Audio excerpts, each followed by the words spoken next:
Hey, welcome back to another episode of Brand Builder TV, where we want to share with you and show you how to market and brand in 2020, not 2004. We want to show you how to rise above the noise in your industry. So I'm excited for this episode. This gentleman was referred to us, and I love his name, man. Evan Money. Love it, man. Welcome aboard.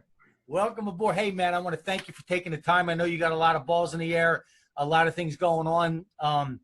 So thank you first and foremost for taking the time. Absolutely, Dave. For someone of your caliber and your hairstyle, I'm in. That's it. Never a bad hair day, my brother. Never a bad hair day. You know what? Let's go right to the chase, man. Let's give them that 30,000-foot view of who Evan Money is, where you came from, where you're at today, and where you see yourself going, and we're going to chunk that down. Wow, great question. So what I love to share is a quote that stuck with me ever since I heard it, and I even have it on my website, and it talks about many man or woman can build a business, but very few can build a family. And that's William Jennings Bryan. And I was like, isn't that the truth? And that wasn't, not only was that not from 2004, Dave, but that wasn't even from, I think that was like 1800s even. But just a classic timeless quote of like, you know what? I don't care how much tech we have. I don't know much how stuff we have. At the end of the day, building a successful family is rare air. And so for me, it was like, how do I get to that rare air? And it started with marriage, because where I come from, City of Angels here, and I'm doing my best to represent, is how do I, from a married man standpoint, you know, when I grew up coming up in Los Angeles, and wherever you're at, Dave, I don't know if it's different, and I know you've got a worldwide audience, so depending on all the different, you know, I've been to Australia and some other places, but, you know, depending on your audience, they may or may not relate. But in Los Angeles, all I saw were three options for getting married, Dave. It was married and miserable, and I saw a lot of that modeled. I saw divorced and desperate, and I saw single and cynical. And those were the only three options that were available. And I was like, I cannot handle this. I had enough rebel in me, Dave. It wasn't like, oh, I want to save the world. It's like I had enough rebel in me to say, I am not living this way. I'm going to find a way around this. I'm going to beat this. I'm going to find a way to be happily married, have happy, thriving kids, and be financially successful at the same time. And I'm going to figure this out. And no one believed me it was possible. I'm like, that's fine. And all my friends are like, yeah, if you're watching too many Disney movies, you know, get real, just suck it up like the rest of us and go on being miserable. And I'm like, no, I'm not buying into that. And so my whole quest in life is to say, how do I have life to the full, Dave? How do I do life to the full? Where I can have the greatest sex of my life, where I can have an amazing woman that I'm actually intimate with, where I can have an incredible family and a thriving business or businesses, because that's what I'm all about with my ADD-ness. And it was like, how do I put all of that together? How do we figure this out? Where do we go? Where do we start? And for me, it started with the ancient Hebrew and Greek scriptures of like, wait a minute, the more I read, the more I dug in there, you know, there's one of the first thought leaders of all time. It's actually the most read thought leaders of all time. He said in the ancient Greek scriptures, Dave, of, you know, whatever is positive, whatever is noble, whatever is trustworthy, whatever is, you know, awesome, get you excited. Focus on those things, okay? Don't focus on the negative stuff. Focus on what gets you excited. And I was like, man, that's good advice. I think I'll follow that. So that's what Evan Money is all about. And it continues because with the growth mindset, you know, this is not a static thing. It's not like, oh, I've got a happy marriage. Now it's okay, we're good with that. It's, you know what? I'm either becoming a better husband, Dave, or I'm becoming a worse husband. I'm either becoming a better father or a worse father. I'm becoming a better communicator or worse communicator. I'm becoming a better businessman or a worse businessman every day of my life. And so every day it's this lifestyle choice to say, I'm going to choose to get better. And part of my better is coming on an amazing show like yours right now. Love it, my man. Love it. Yeah, it's so important for people to truly understand that there is no standing still, right? You're either moving forward, moving backwards. And I always say you're either moving forward into growth or moving back into safety. When you move back into safety, you just stop growing. You start to actually die. So I love that, man. I love your energy, my man. So where do you think that came from as far as not buying into the status quo? I think for me, as you know, I was born at a young age, right? And with a name like Money, that was a name only for sure. So my incredible bride, to her credit, and this is a big deal in Los Angeles, Dave, but to her credit, she chose to marry money outright. Okay, but again, name only. And then we got married, showed the finance. She was like, wait, what are all these negatives? What are all these overdue bills? What's going on? I was like, I did a good job selling you. Yes, I did. But it really came from this, I think, this rebelness and coming from a normal dysfunctional family. I know there's a few of you out there. I mean, we all can't be amazingly normal and functional like Dave. I know there's a lot of dysfunctional people out there. So I came from a normal dysfunctional family. And it was basically just, I wanted the opposite of what was modeled for me. And I was, again, enough of a rebel just to spite the world, to say, you know what, and I'm going to spite the world and be happy. That was kind of my thing. That's where it came from. So one thing my bride and I do to get there, we discovered early on in our marriage, is we decided to get remarried in a different state or country every year, Dave. Oh, awesome. So as of this recording, right here, right now, I've been married 26 times, Dave. 26 times. And for the guys, hear me now, hear me. I've had 26 honeymoons. Yes, yes, yes. That's what it's all about. So I'm on level 26 as far as the intimacy and the sexual pleasure goes. I'm at levels that very few people know even exist, because they can't even comprehend having 26 honeymoons to the same person. So that's kind of part of it. So again, it really all stemmed from that rebel of like, I'm not taking what the world's trying to shove down my throat. Love that, man. And I'd love to even go deeper on that, because, and I know exactly what you're saying about the rebel, but what I get from that, and what I want to convey, is that you are willing, on the outside, a lot of people are going to say rebel, but when you go deeper and you truly understand how we are, that we're spiritual beings living a physical experience, what that tells me is you were able to step back and truly listen to that inner being, right? That a lot of people, again, you were willing to rise above the noise that a lot of people aren't willing to do. And the reason I say that, and the reason that makes you feel so good, is because that's our natural state.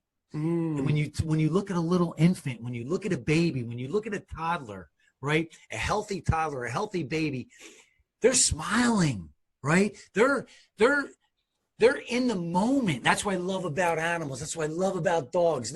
Every day is Christmas morning to my guy. Every single day. We do the same routine. I feed him. He spins. He gets done feeding, and he looks at the leash. I grab the leash, and he jumps and he spins. Every day is Christmas morning. So that's what I love about kids and toddlers, and they're not jaded. Right. And I believe that you were able to tie into that inner being. And that's truly what it's all about. Living in the moment, knowing that it's all about that joy. It's all about that love. It's all about that almost that overwhelmment of that feeling. So I love that, man. Kudos. Yeah, let me speak into the dog part, because you mentioned that. And we have one of those too. And I'll tell a quick joke. You know the difference between dog people and cat people, right, Dave? What's that? So dog people wish their dog was a human being, and cat people wish that they were cats. So that's the difference. That is the difference. But when it comes to canine behavior, I learned how to have a great marriage from my dog, and what you talked about, right?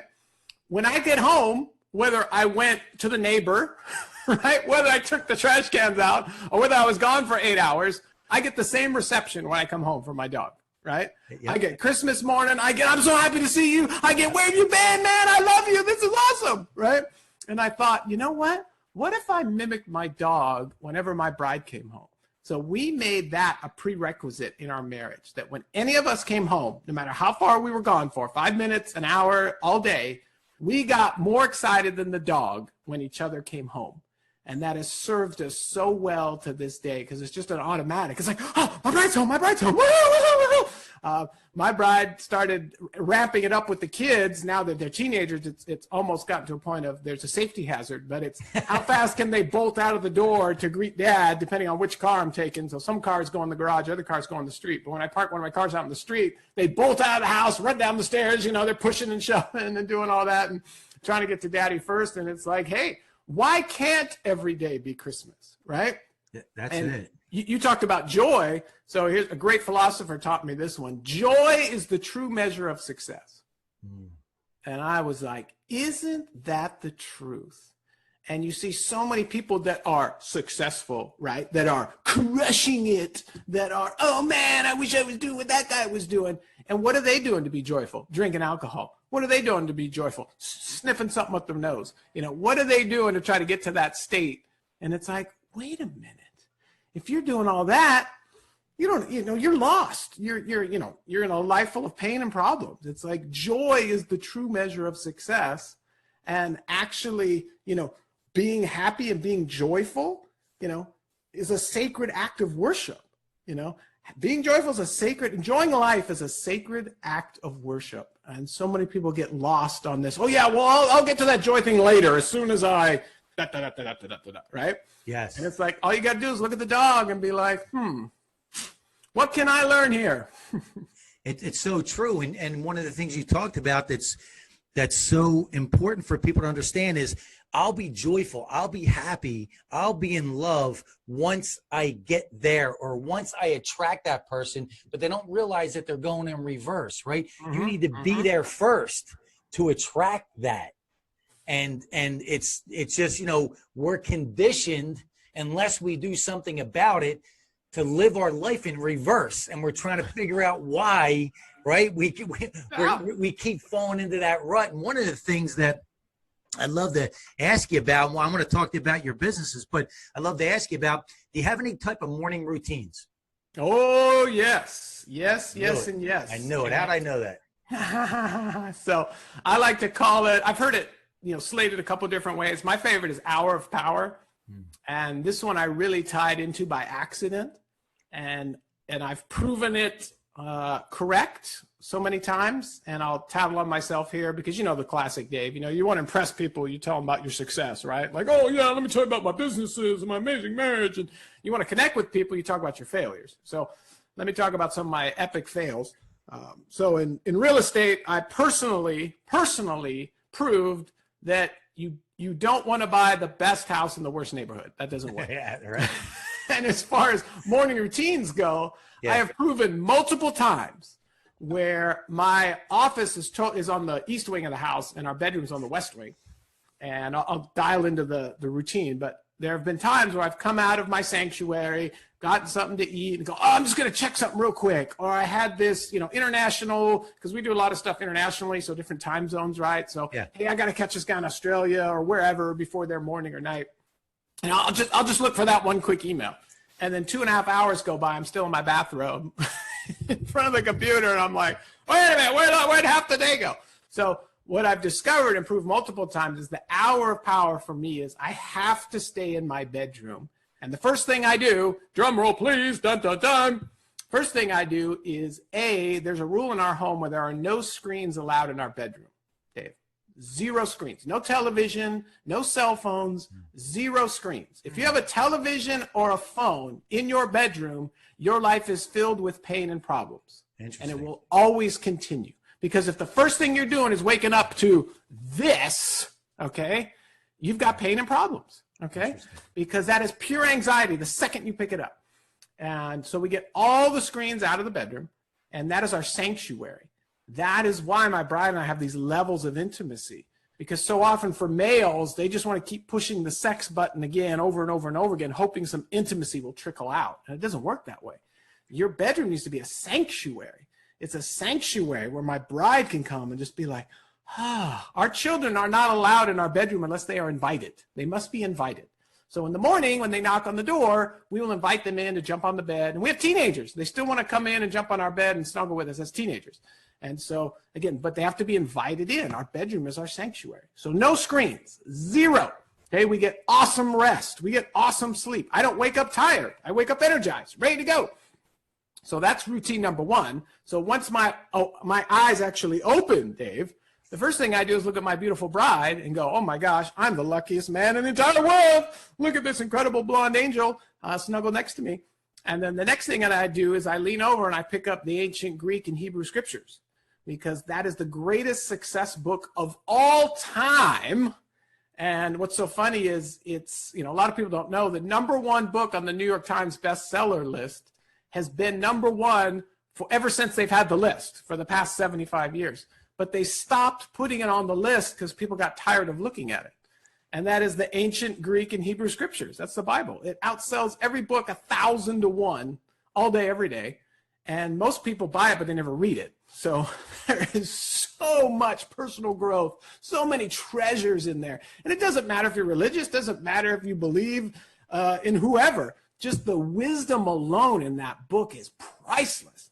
And so I want to dive into that wisdom. So that's the first thing I dive into.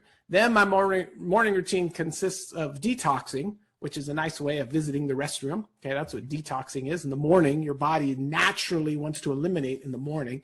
So I do my detox cycle, and then I do some of my morning movement exercises. Okay. And so that usually takes about an hour. That is my hour of power.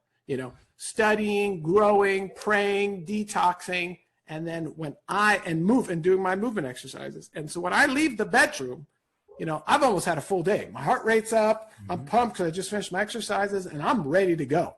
So sometimes that hour is from 8:30 to 9:30. Sometimes it's from 9 to 10. Sometimes it's from 11 to noon, whenever I wake up, right? Other times I'll just get up early and like, what am I doing up at 6 a.m.? Well, no matter what, I have my hour of power. And sometimes that stretches to an hour and a half if I want to take a longer shower. But I get those things in first before I leave the bedroom door. Because once I leave the bedroom door, right, that's when the world happens. That's when the kids want, that's when the dog wants attention. The kid wants attention. The cats want attention. Okay, that's when the business I hear calling me from the West Wing, right? I got to go check emails. I got to do this stuff.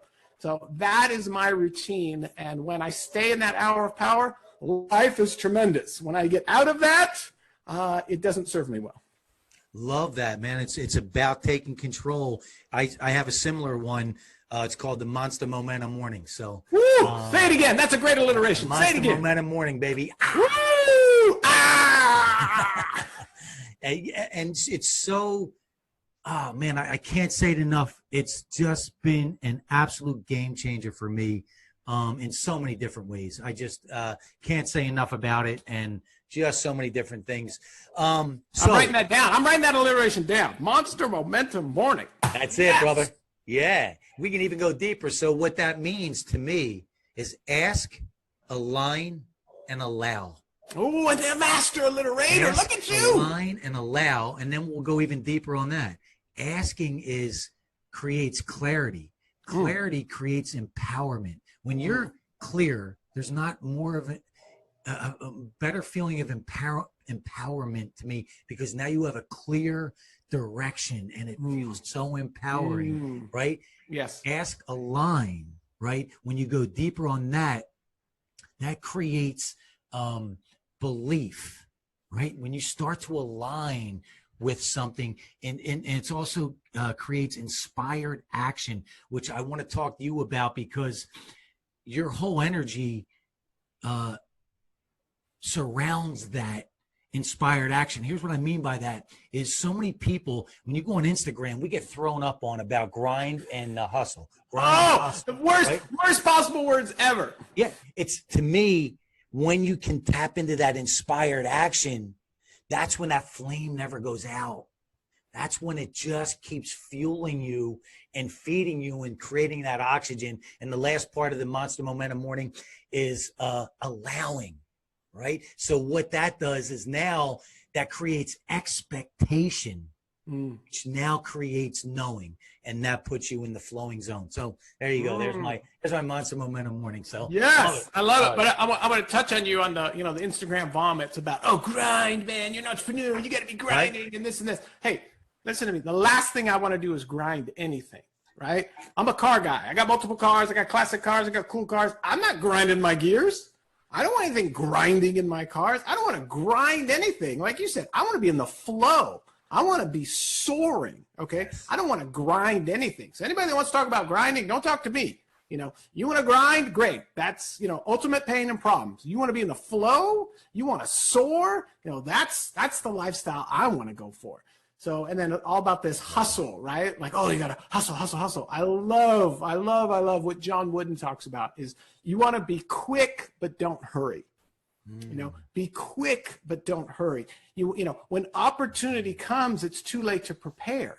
So just those two words, you know, grind and hustle, make it seem that that's a finite mindset, right? Of like, oh, I'm going to hustle now and just relax later. It's like, no, it has to be a lifestyle.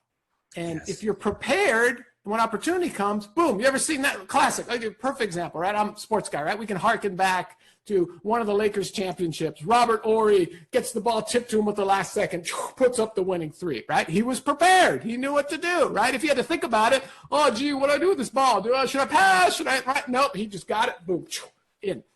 So it's about being prepared, again, that infinite mindset of like, hey, the growth mindset of I'm constantly growing, getting better. When new opportunities come, I'm ready. I don't need to grind gears. I don't need to hustle after anything. I'm going to skate to where the puck is, right? You know, Wayne Gretzky, how come you're so good? Well, I don't skate where the puck is. I skate where it's going to because I'm prepared, right? You're just waiting for the opportunity to come right here. And that starts with the great alliteration, the monster momentum morning. Good stuff, Dave Daly. You know what you were saying about John Wooden reminds me, I was down in Florida with Bob Proctor in 2007. He said, son, you don't need to slow down, you need to calm down. I said, yes, sir. So, you know, it's what you were talking about, giving some scenarios about the Lakers and that flow, right? It's like Bruce Lee said, just be water. Yes. Yes. And I love to look at life like the ocean. It's that ebb and flow, right? It's as you put it out there, it comes back. As you put it out there, it just comes back. And man, to me, visually watching the waves just do their thing, it's like, that's what I want to do. That's what I want to emulate. That's what I want to be. So I love that. And the other thing that you talked about is lifestyle. I used to own a sports nutrition store I'm in San Diego out here. And I used to tell people, get rid of that 4-letter word, diet. It's all about lifestyle. Yes. When it's not a lifestyle change, it's only temporary. The long game is lifestyle in everything. Yes. In everything. I love that. The other thing I want to talk to you about, and I love that you touched on it, is when you talked about your morning routine and the physical part of that. And I always share with people that this is our vehicle to get us through this lifetime, right? So the better you take care of it, the smoother the ride. to talk about that, man. Oh yeah, no, it's again, you harken back to the ancient Greek scriptures, you hear this word has a negative connotation. You hear the word repent. Hey, you need to repent. I was like, man, what is this? And when I finally studied with that, the Greek translation for repent, what it actually means is get a new mind, Dave. So we call that a mindset, right? So just saying, look, get a new mindset. So when I see these diet ads, right, whether on TV or on the email, you know, the new fad, right? Every 5 or 10 years, it's a new thing, right? It's always the new diet fad. Get ripped overnight, do this overnight, get whatever overnight, right? And I'm always about repent, get a new mindset, right? You gotta, you know, it has to be a lifestyle. So one of my first, I think second best-selling book was, I wrote a book called The One Day Diet, Dave. And it was about living a cancer prevention lifestyle. A lot of people don't realize this, but the war on cancer has been going on since the Nixon administration. Okay, how are we doing there? I wonder, right? Because everybody wants to find the one thing, right? Well, I found this one thing. There already is a cure for cancer. You and I already know it, and most people don't want to receive it. Hey, it's about a lifestyle. It's about a cancer prevention lifestyle. It's not just one thing. It's everything. And I always tell people to picture a scale, right? You know, the scales of justice, right? You know, the blind lady holding, you know, you got a scale, right? And that's how you start off your day or in the world, right? And in the morning, right? Okay, well, we add a little, you know, for gals, look at the ingredients of the cosmetics you put on your face every day, right? That's the first thing. The skin is the biggest organ of the body. What are you putting on your skin every day? Men and women, look at these toxic chemicals, right? What are you putting in your mouth? Go read your toothpaste bottle. Look at the back. If swallowed, call poison control. And you're like, I'm putting that in my mouth? I'm putting that in my children's mouth in yummy flavors? It's like, wait a minute, okay. So you got all this toxin we're putting in our bodies in the morning. Then we start the day with, you know, most people, what they're eating, right? Look at the toxic food that they're putting in. Then you look at the toxic chemicals we're breathing on the freeways and all this stuff. Then you look at the stress you're putting on, and it's just all this stuff over, not drinking enough water. Finally, you just keep putting these little salt granules on the scale, and eventually, the shift happens, right? So it's about that lifestyle of saying, hey, how can I prevent putting these toxins in my body? And then this is the big thing that all the cancer people miss is the toxic mind, your emotions. That's it. Okay. I help people cure cancer all the time by getting them to forgive their parents. All right. Yeah. Unforgiveness is the greatest leading factor in cancer. And there's a gal, actually Mary from San Diego, real name, real story, Dave. She went in, Christian gal. She got married. And 2 years into the marriage, she could tell something was off when it was discovered, Dave, get this, that she found out her husband had cheated on her on their wedding day with one of her bridesmaids. Oh, boy. Yeah, that's an oh boy. That's an oh boy. But she was like strong in her faith and said, no, I made a commitment. I'm going to honor this commitment. I'm going to work through this. And it just got harder and harder and darker and darker and darker and darker. And finally, after not feeling well for a couple of weeks, she went to a traditional doctor. And, you know, the typical wait in line, get an appointment 3 months later, do all the tests, you know, da-da-da-da-da. And after she did all that, the next day, she gets a call on her phone from the doctor's office. She's like, wow, I wasn't expecting this kind of service. Wow, something's changed here. And the doctor says, Mary, this is Dr. So-and-so. I saw you yesterday. You need to get in here immediately. And she's like, oh, boy, okay. So she goes back to the doctor. He looks at her and says, sell everything you have, go take a trip. I'm giving you less than 4 months to live. You have stage 4 cancer, brain tumor. It's over. I mean, how do you respond to that, right, Dave? Like, So she kind of numbly walked out, let a week go by, and finally she took a deep breath and said, you know what, I'm going to get a second opinion, which I think is a good idea. And she went to see someone a little more holistic. And she went to talk to this holistic doctor, and it's like, here's the report, here's what they told me, da-da-da. He started probing a little bit, and he started discovering that there was something there. And when he finally realized, he finally sat her down and said, Mary, I can't help you. There's no herb, there's nothing I have until you can forgive your husband. And she was like, whoa. And he's like, you know what, you got a couple of options here, you know. And she had to finally come to grips with, like, okay, am I going to die being mad at my husband? How do I get past this? So with that kind of timeline, right, 4 months to live, she was on the road to a quicker forgiveness journey. And it took her about a month, soul searching, everything else, but she finally got to a point where she was able to forgive her husband. And she was just like, okay, cleansed, she got it out, forgave her husband, she forgave the bridesmaid. You know, about another couple weeks went by, and she was like feeling better, Dave. Like, hey, you know, is this, you know, I just feel better. Maybe I should go back to that doctor. So she went back to the medical doctor. Same thing. Get the test, do the runaround, da-da-da-da-da-da-da-da. Same thing. Next day, the doctor calls, Mary, get in here right now. And she's like, well, how much worse can it be, right? Like, you gave me 4 months, it's been 2, like, what are we doing? He shows up, and he is like in this state of like panic. He's shaking, he's acting weird, and he looks at her and says, if it wasn't me, I would tell you to sue the doctor who looked at you for malpractice. He goes, I've been through all your scans, all your stuff. I can't find your brain tumor anywhere.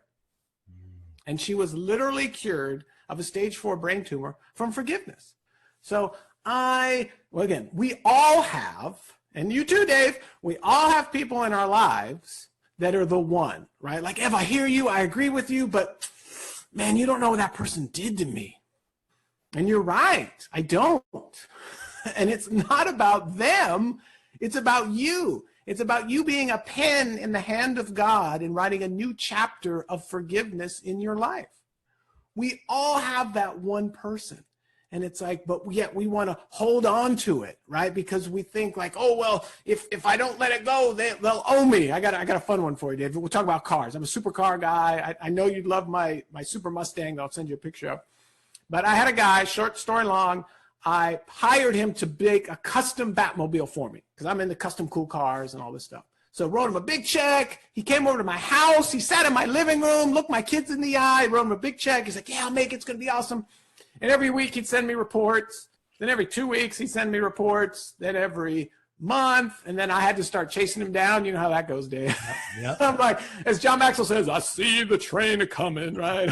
Just like, finally he's like, oh, you know, bro. So whenever the conversation starts with that, you know it's bad. Oh, you know, bro, my partner's a coke addict. He took all the money. I don't have it anymore. And I'm like, what? And so I was just like, all right, fine, whatever. And it's interesting because I had written a book, my first book called Take Action Now. You mentioned the action energy. That was the title of my first best-selling book, Take Action Now. I wrote a whole thing about forgiveness, about finally being able to forgive my dad and all the stuff that I went through. And I'm like, man, I'm Mr. Forgiveness. You know, I wrote the book on forgiveness. Yeah. And so here I'm face to face with this guy. And so I didn't forgive him, Dave. I just blew him off. I'm like, fine, whatever. I'll go and focus on other stuff. So about 4 years went by, Dave. And, you know, there's all these cool custom car shows on TV now. Okay. So I'm in my living room, minding my own business, watching TV, and this preview comes on for this new custom car show. And guess who the star of the show is? Dave? Oh, wow. Yes, that guy. And of course, me, I calmly was like, oh, I'm so happy for you. Let me pray for you. I think it's so wonderful. Man, I hit the roof. I freaked out. My whole family comes running in to the TV room. Dad, are you okay? And I'm like, it's him. And they're like, oh, yeah, that's the dude that was supposed to build the Batmobile. What happened with that? And I'm just like, ah. So not only was I face-to-face with my unforgiveness, I was also face-to-face with my jealousy because he had a TV show and I didn't. So it was a double whammy, right, of just like double concussion, right? Like, oh. And so you know what I did, Dave? I forced myself to watch every episode. And so my son tells the story. He goes, Dad, it was more fun watching you watch the show. So I'm like gripping the cow, you know, doing this whole thing. And so I finally got the nerve up to text him, pretending to be nice, but here I am, Dave. I'm so happy for you. Congratulations. Then I put this little thing. Hey, are you going to come to my house and hook me up? Right? You know, it's just me telling him myself. And he texts back, oh, you know, bro, I was just thinking about you. Oh, man, I'll hook you up. Season 2, man. Season 2, I'll hook you up. So I'm like, all right.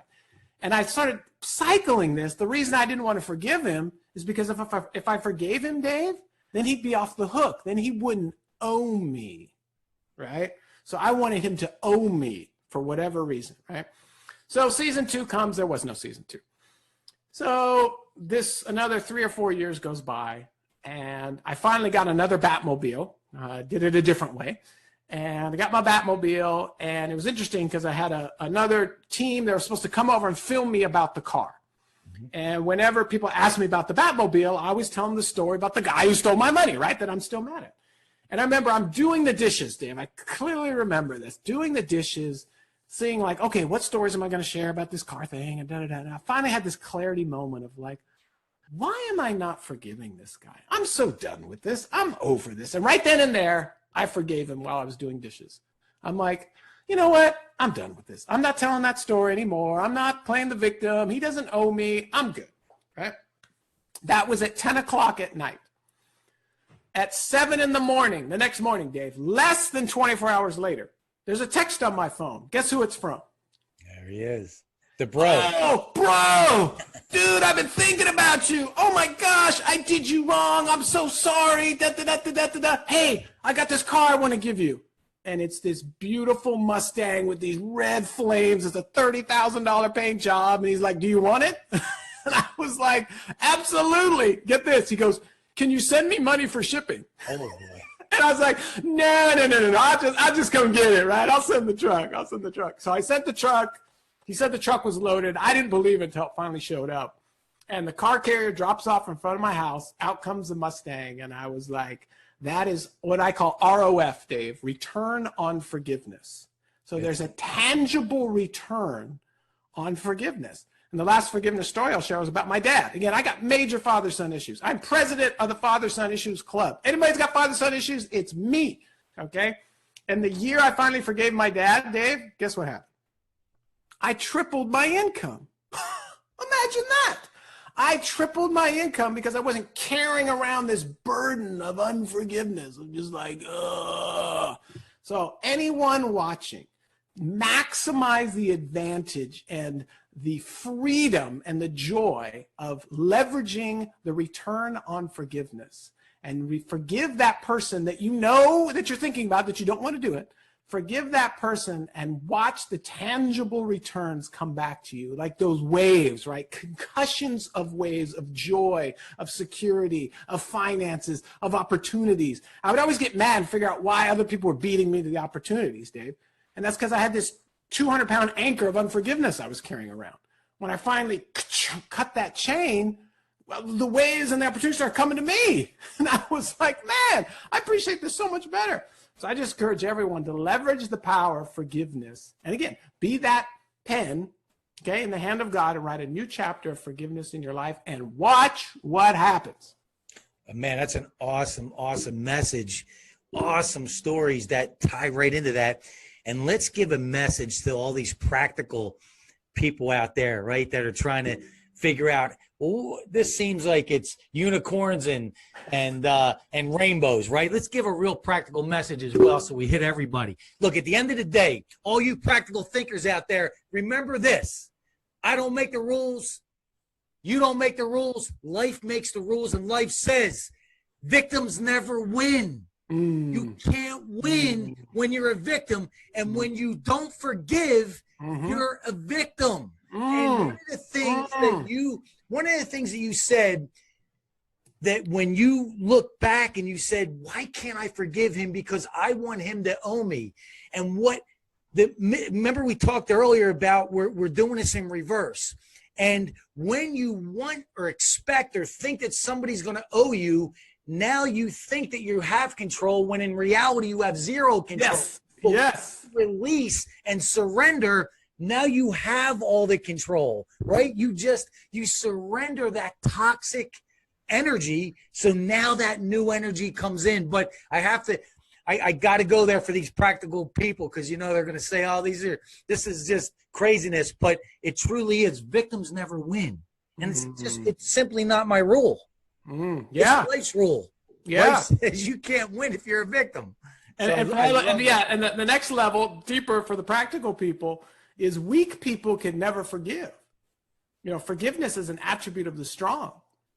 And here I was in my pride and my ego. Oh, yeah, I'm strong. I'm this, I'm that. Look at me. I got guns like Dave. Yeah. I was the weakest guy out there because I couldn't forgive. So, again, and I won't even tell you who made the quote, because then the practical people may dismiss it. But the actual simple truth is weak people can never forgive. It is an attribute of the strong. And I remember first hearing that, I'm like, who you calling weak? I'll show you who's weak. I'm going to forgive that person right now. Oh, yeah, they were right. So practically speaking, I love that. I wrote that down. You can never win if you're a victim. And it goes back, I think, to that classic toxic thinking that, fallen man, right? It's the three cores, right, of sex, money, power, right? One of those three triggers, right, to get to your lowest common denominator versus your best self, right? Worst self versus best self. So worst self is sex, money, power, right? So I wanted power. I wanted perceived control, right? He owes me. I got power. And it's like, I got nothing, right? I'm grabbing air, right? I'm just like, what the heck is this? So when I came face to face with my weakness, I was like, man, I want to be strong. So I gotta actually get strong and forgive this guy. So all the practical thinkers out there, stop being weak and get strong and forgive. Stop being a victim. That's it, right? You can't win if you're a victim. Love that. I love that. So talk to us about some of the businesses you got going and some of the cool things you got going on. Oh, well, I'd rather talk to your listeners about the cool things going on, but I'll talk to one of your previous guests who I really loved the show. You did this marathon session with Vaughn, the attorney, and he's a movie distributor. He's still, Vaughn still has the the record. I think he's been on here now 4 times. Okay. Love Yeah. my man Vaughn is the best. Oh man, I love that. The last episode was like 2.5 hours or something like that. I was just like, dude, this is awesome. I'm just like, I'm in the room, right? I feel like Hamilton in the room here with these 2 titans. So super cool. So there's a lot of Vaughn in me as far as the film side. So again, growing up in LA, it was just kind of inborn. You know, they actually, a lot of people don't know this, but they used to actually film movies in Los Angeles. They obviously stopped doing that with tax credits and all this stuff. And most films are usually Georgia, Louisiana, Canada. So if you ever wait till the credits at the end, you'll see Canada and Louisiana and Georgia. That's because you get all these amazing tax credits.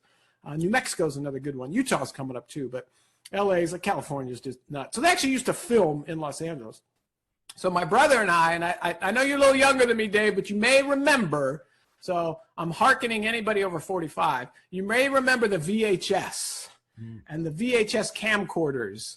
So my brother and I were shooting shorts before shorts was even a term with our VHS camcorder. Now, again, everybody, we're so spoiled these days. I mean, I got this tool. I can do a feature film right here on this thing. But with a VHS, there's no editing. You have to film in chronological order, and you got one take. Otherwise, you're starting all over. So it's a great lesson to get it right the first time, right? Like, hey, I've got one take to get this shot right. I got one take to do this right. So my brother and I were doing shorts when we were teenagers. Then we grew a little bit and realized how broke we really were. We're like, okay, we'll let this film thing go by. But it was always kind of in the back of my mind of like, man, I still want to get in film and do this and do this. So one day I'm sitting on my couch, Dave, and I'm eagerly awaiting, this was maybe 6 or 7 years ago, I'm eagerly awaiting the disc from the mailman for Netflix, because a lot of the stuff wasn't streaming back then. You used to have to wait for the disc in the mail. And there was a documentary that I was super excited about, right? Like, man, I can't wait for this. I was into the genre. I was into the guy who made it. I was like, can't wait, right? Put it in. And as I'm watching it, Dave, I'm like, man, how hard can that be, right? This guy's just going to his friends' houses and interviewing people. Like, you could see the mic, right? Like, drop down, right? You know, like, do this one, you know, clunk, right? I was like, this can't be that hard, you know? And he's, you know, he doesn't have a script. He's just asking questions. I'm like, man, this can't be that hard. So I had a vision to do a documentary, and I'm Mr. Big on personal growth. And so I was like, man, all these titans of personal growth are dying. I was at Jim Rohn's funeral. This is kind of like the Hall of Fame of speaking, right? All the titans were there, dude. It was so cool. But I'm like, yeah, Jim Rohn's dead. You know, Zig Ziglar's getting older. You know, all this stuff's happening. You know, so I wanted to do a movie to kind of honor these titans. And I was like, what is it about these guys? You know, because my life was radically affected first by personal growth. And then they were the ones that opened the door to real spirituality for me, not religion. Okay, I'm anti-religion. I want nothing to do with religion. Real spirituality, really diving into the scriptures, really diving into like, wow, if that's what being an apprentice of Jesus is about, I'm in, right? I want to be the apprentice. I don't want to be the know-it-all. I want to be the apprentice. So they kind of opened that door. So I said, how can I honor these guys? And I thought about it, and I said, man, you know, back in the day, right, I was listening to cassette tapes. Remember those cassette tapes? And it was like, man, these guys really are making words an art form. And so I got this great God download in the shower. And isn't it amazing how many great ideas we get in the shower, right, Dave? It truly is. And maybe it's because there's no screens in the shower. Well, and a flow. Yes, and a flow. Yes. A flow. Yes. Right? Yes. We got a flow. We're relaxed. And what's cool is there's no expectations in the shower, right? Nobody expects you to return the call in the shower, right? So you're in this sacred area, right? So I actually literally went out and bought a waterproof notepad, less than $20 on Amazon. So I take my great ideas that I get in the shower and I take them out of the shower. Most people listening to the show, you still have $1 billion worth of ideas sitting in your shower, you know, attached to the mold going, right? The worst is when you see an idea, right? Whether it's an app, a product, or whatever, and you had that idea in the shower first, but guess what? You left it there. Someone else didn't, right? So I took this waterproof tablet and I wrote down words of art. So I had a title, I had an idea, and I went about saying, hey, I'm going to make a movie, you know, and that's how it started. And from that movie, it came to like, hey, how'd you get all these people in the movie? I was able to get Joel Osteen in the movie. And Joel's still pretty, top of the food chain, kind of an A-lister type. And everyone was like, hey, how'd you get Joel Osteen? How'd you get Joel Osteen? And for all the practical-minded listeners, all the branding people, all the people that want to take their business to the next level, I'll explain exactly how I got Joel Osteen to be in my movie. I had no contact with him. I had no connections that had connections with him. So I literally saw one of his ads on TV. It had the number to donate, 1-800-JOEL. That was the number. That's where I started. I picked up the phone, called 1-800-JOEL. And the little old lady's like, 1-800-JOEL, how much would you like to contribute? I'm like, no, I'm trying to get hold of Joel Osteen. Click, call back. And I kept calling and I kept asking, just like you talked about. I kept asking, I kept knocking, I kept asking politely, kept asking. Finally, after 20 or 30 or 40, I got to the right person. They go, oh, you want to make a movie, huh? Oh, yeah, okay, yeah, we'd love to have you. And I was like, yes, Joel Osteen said yes. And so that kind of started. So then people started coming to me and saying, hey, can you do a movie for me? Hey, can you do this? We did a movie on an incredible woman called Miracles in Action. And she is basically the most, I'd say, mentally tough, incredibly joyful woman I've ever met. And Dave, literally, some may hearken the classic story of Job from the Bible, where, everybody died, all the businesses died, all his cattle died, all the stuff died. She had more stuff happen to her than Job happened to her. And yet she's the most happiest, joyful person in the room. And so we did a movie about her. And just this last quarter with Amazon, we had over 3 million minutes of that movie downloaded. So over 50,000 people watched that movie because, again, there's just something about that. And then people started coming to me saying, hey, can you help me finance a film? Where'd you find money for the film? Can you do this? Can you do this? Do this? And very similar to Vaughn's journey of figuring out, like, hey, what part of the process do I want to be in here? And, hey, how can I help people the most? And, again, for the practical-minded people, there was a time where I was battling the ocean. And as you know, that's always a losing proposition. Right? It's like, okay. And I was in the equity world where I'm raising private equity, getting private money, doing this. And there was just so much nonsense, so many shenanigans. Finally, I was like, man, I'm done. I'm like, I got too many other cool businesses, too many great stuff. I don't need this, right? So I finally put it away, finally released it, finally let go. And wouldn't you know, a couple weeks later, I get a phone call. Hey, Evan, this is so-and-so. I met you at this thing, da-da-da-da-da. I'm, the head of this bank over here now. We want to finance some of your movies. And I was like, oh, the bank's calling me. I was like, I much prefer this position. And so I was like, okay. So we started going on a road like that. So we've got an animated feature we're in production on. We've got another cool, got a couple cool things in the hopper. So super excited about that division. It's not a Monday through Friday, 9 to 9 a.m. thing. So it's I have the ability to kind of move in and out of those things and create a team. So I enjoy that side of things. I have a traditional business. I have a extreme sports business. I have the personal growth sides where we do seminars and speaking and write books and all of that. And that's a way I can express, Dave, my ADD, visionariness of like, hey, I want to try that. Hey, I want to do this. Hey, I want to do this. And it was like, yeah, I want to do everything, but it's like, how can we monetize that?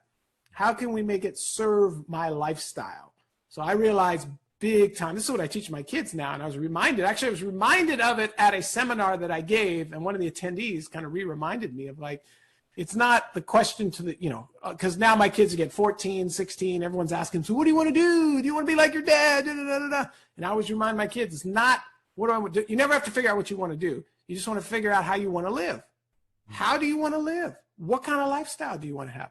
So all my businesses serve my lifestyle instead of me serving the business. So I want to have a lifestyle where I could romance my bride at 2 p.m. So I said, hey, in order to do that, we need to have a home office. I said, hey, I want my kids around. I want to sew into them. I don't want other kids sewing into them. I don't want negative, toxic teachers sewing into them. So my bride used to be a high school teacher way back in the day. So she saw kind of what was going on in there. So we homeschool our kids. And I said, hey, I want to live in the most beautiful part of the world because if I'm staying home, right, I'm going to stay home in a nice place.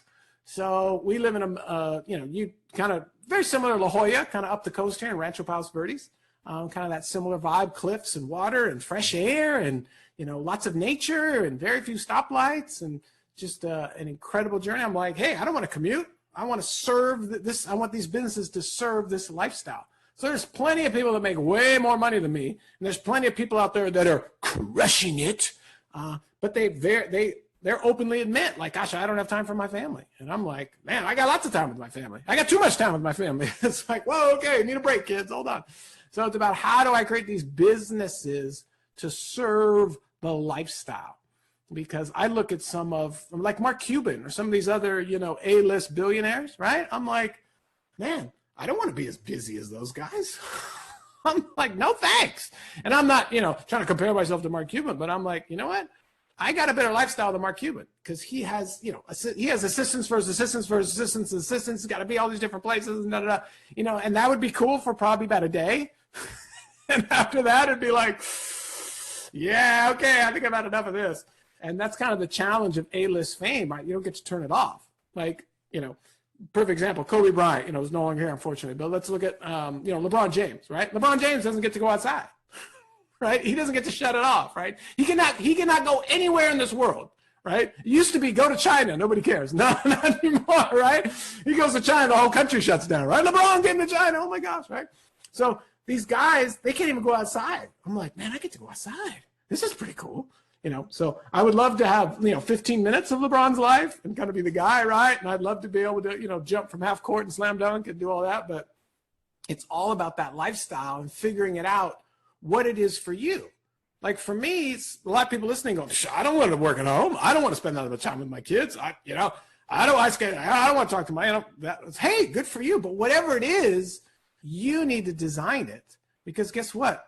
Boom, life is happening. For those of you watching this, remember when you graduated high school? Now is like the ultimate, right? Anybody that graduated in 2020 will always be like, dude, we were class of 2020. We were the one, right? We were the one. Like forever, right? They are totally got it. But I'll hearken to you, Dave. Remember when you graduated high school or got close to it, right? Remember the other show, right? You were, yeah, me and you, we were close, right? But think about that time, right? Boom, that was 2 seconds ago, right? You're going to snap your fingers, Dave. You're going to be Bob Proctor talking to somebody else going, hey, you don't need to calm down. It's unbelievable. How so fast it goes, right? So if you don't design that lifestyle, it's going to get designed for you. So many people out there waiting for permission or waiting for the outside to shift. Well, as soon as it gets more convenient, Ev, well, as soon as COVID's over, as soon as, right, there's the unrest goes back, as soon as, no. This is what we have to work with right here. This is the time. This is the day, right now. What are you doing with it? Rather than, oh, yeah, we're just going to wait and do all this. But I could digress and go off on that. But there's some of the fun stuff that we got going on. I love that. And this maps back to, man, I think me and Vaughn might have had 2 full episodes on this. It's self-awareness, yes, right? And then reverse engineer that.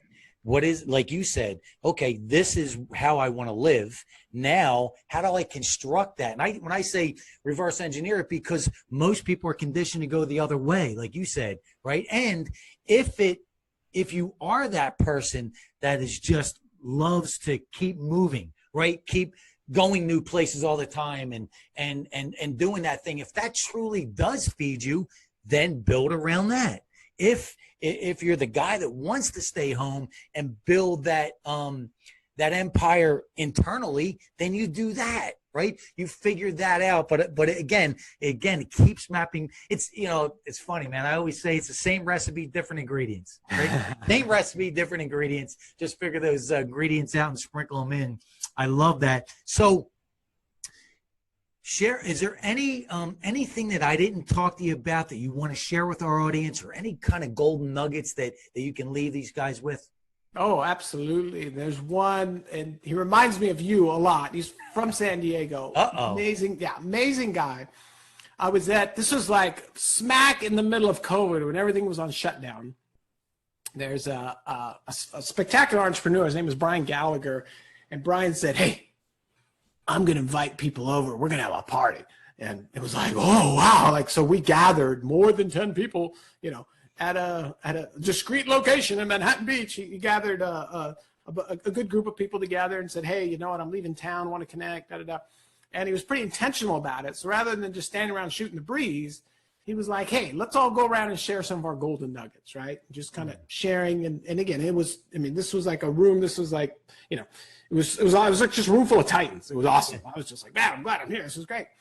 And so I shared something, and there was a guy there very similar to you. Big, buff, smiley, awesome, tattoos, just, he just had the look, all to him. And he was an ex-MMA fighter, had a little puffy ear there. And, so just on a side note, for all the folks that still do that, if you're at the club, at the bar, and you see a guy and he's got puffy ears, that's the dude you want to stay away from. The cauliflower ears. Yes. Look for the ear. That's a trick. Tattoos, don't worry about it. Look for the ears, right? That's a telltale sign. You don't want to mess with that guy. 100%. So I shared something, and there was something that was on my heart, but I didn't share it because I was like, I don't know this group. I don't want to dive that deep. And he came up after, because I had to leave early. He goes, oh, man, thanks so much for sharing. You were right on. Oh, my gosh, da-da-da-da-da. He goes, but there's one thing, I would add to that. I was like, oh, what's that? He goes, man, I would add self-love to that. And I was like, how did you know that was what I was going to talk about? But I was intimidated. Maybe he was standing next to me about him, right? Big buff tattoo. I was like, he doesn't want to hear about self-love. He wants to hear about all this other stuff. So when I finally figured it out, Dave, if you look at it, right, if you look at all the challenges in the world, right, like, okay, we've got mass shootings, we've got, the human trafficking, we've got this border issue of people selling people, think about any crazy thing that's going on, right? And at the core of it, it's about self-love, right?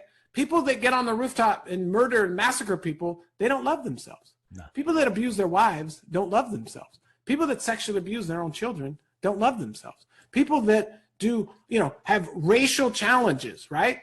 They don't love themselves. It all boils down to self-love, because there's people watching the show that are married right now and they're having marriage challenges. Here's the issue. You can't give what you don't have. If you say, I love my wife, okay? If you don't love yourself, you can't give what you don't have. You can't really love that person because you don't love yourself. And that's where this disconnect, and that's where the challenge is, and that's why you're argumentative, and that's why you're fighting with your kids, and that's why you're fighting with your spouse, because you can't give what you don't have. It all starts with self-love. And it comes down to, wow, how do I fall in love with myself? And for me, my biggest issue was shame. Shame and guilt, man, those things are so strong and so powerful. And we all have them. And here's what I've noticed, Dave. Like, I would gladly trade 3 for 1, my shame and guilt for yours, right? Like, I know you mentioned, you kind of got over it now, but still, I'm like, oh, I didn't graduate high school, and da-da-da. I'm like, you can take all my degrees, man. I'll take that. You can have my shame. Let's trade, right? It's like, because it's ours, right? We're ashamed of our shame, right? We're guilty over our guilt. And I learned when I spoke in Australia at this incredible event, I had an amazing woman share with me just the way, something about Australian accents, Dave, right? Like, oh man. And especially when it's like like a woman with a motherly tone, right? Like, it was like this angel voice just talking to me. And she was like, Ev, you know what you need is you need to be able to fall in love with all those broken pieces. And it was just the way she said it, because I was all about putting my shame box out there. Like, I'm wide open to open the shame box and go, this is all the stuff I've done. Here, deal with it. But she's like, no, you need to go in and pick up every little broken piece and learn how to love it. And I was like, oh, wow. And so I'm still going through this journey. And here's the big thing, Dave. So Whitney Houston, right? Perfect example, right? A-lister, good looking, had it all, had the voice, had the success, had everything, right? What happened, right? What happened? Okay, here's what happened. She didn't listen to her own songs. You remember, the greatest love of all is learning to love yourself. That was one of Whitney's hit songs, right? And here's the key word, learning, Dave.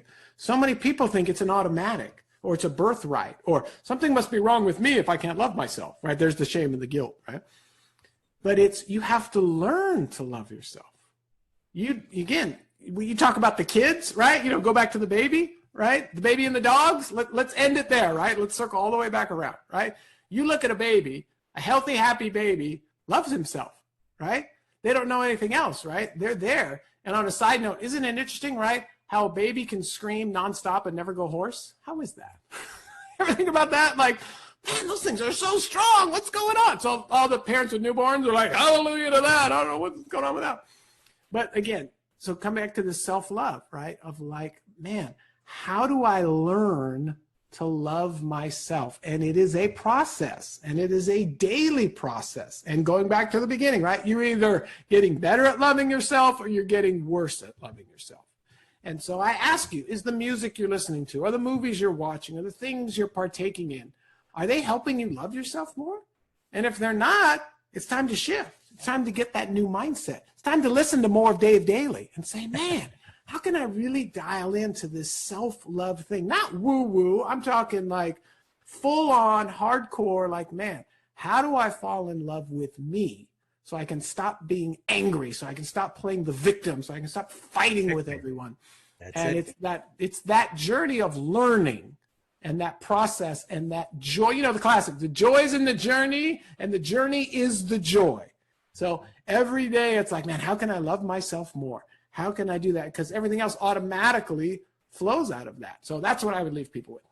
Love that, man. Love that. And I love that you mentioned victim, because that's what we talked about for those practical people out there. And we ended it with the flow, man. We ended it with the flow. So again, guys, so where can everyone find you? I'll give two websites. So my favorite is marriageofgreatness.com, Marriage of Greatness, and you can see all 26 of my bride and I's weddings. So if you want to see 26 weddings, and if you keep scrolling down, my bride and I will actually give you a free copy of our #1 best-selling book, a hard copy, not a little PDF thing. I'm talking a hard copy. That'll be on that website. And the book is Happily Ever After, which I think is a fun title.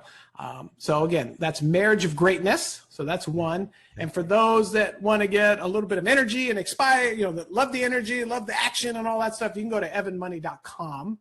And there's lots of cool stuff for you guys to check out there. Love it, man. I want to thank you for sharing those messages, because they came from the inside. And you could feel it. You know it. When you know, you know. Absolutely. And I know you are an amazing individual, Dave. That's why I was so excited to be on the show, because when Nate recommended you, I was like, all right, well, if Nate said it's good, it's got to be good. But once I checked you out, I was like, man, I was counting the days, Dave. I'm like, when's Dave's interview? When's Dave's interview? When are we doing that again? I was checking my email. When are we doing it again? So I'm here. Half of me is still like starstruck. Like, I'm talking to Dave Daly. This is so exciting. Maybe his dog's going to come on. I heard him in the background a little bit. So honored to be with you, Dave, and super excited to be around someone of your character. Right back at you, my brother. Guys, you get any gold nuggets from this, please share it. Get it out there. Jump on our YouTube. You know where to find us. We're not hard to find, and we do it one way around here. Monster Motivator style, baby. Ah!